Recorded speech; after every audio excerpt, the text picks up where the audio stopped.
Week 5 Video Journal Diabetes Assessment. Question number 1. Explain the results of your assessment and identify your risk of diabetes. I scored a 5 out of 10 on the diabetes assessment. I answered yes to questions 2, 3, 4, 7, and 8. By the assessment's direction, if I had scored one more, then it is advisable for me to refer to a doctor who would be able to give me a urine test to check for my insulin levels. As it is, I do feel that being overweight may contribute to my sense of fatigue and tiredness. And with the results, I do feel that it is prudent for me to go ahead and check with my doctor anyway, in order to not receive any surprises later on.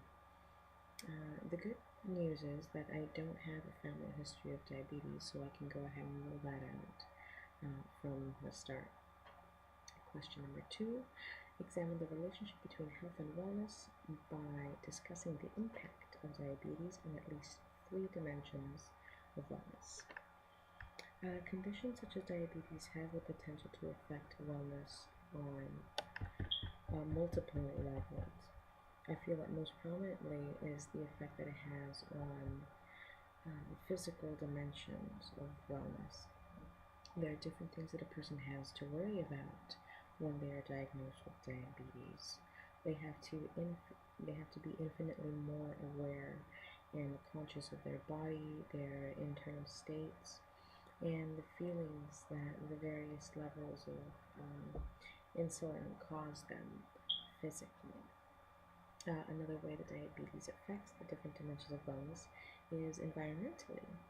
There are a few different ways that a person has to behave, and there are ways that their environment has to change in order for their condition to remain balanced.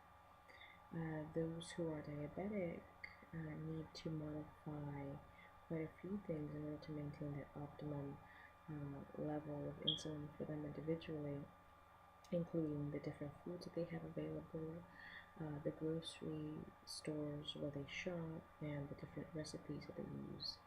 So much so that there are diabetic recipe books out there for people to have a wider range of foods available, so they don't feel so limited. Let's see. Thirdly, diabetes could affect an individual very deeply on an emotional level. I know from personal experience that my grandmother takes the fact that she has diabetes as a very horrible and tragic situation for herself, and she frequently descends into states of depression. The condition is quite limiting in one's life, their physical capabilities and dietary habits. And their dietary habits are usually a place where people gain some comfort in stressful situations, and being unable to partake in the foods of one's childhood could definitely shift one's emotional state. Let's see, question number 3. Identify 3 lifestyle habits that a person can practice to reduce his or her risk. One of the easiest and most well-known methods to lessen the risk of contracting diabetes mellitus is to establish a healthier diet. Our text lists it as one of the top 6 lifestyle behaviors that can prevent and control diabetes. Exercising on a regular basis can also help reduce the risk of type 2 diabetes, and these two combined can help lower one's weight, another contributing factor. And lastly, abstaining from cigarette smoking can reduce the risk of diabetes, as well as other diseases, including but not limited to lung cancer and coronary heart disease. Thank you so much for watching, for listening, and see you next time. Bye.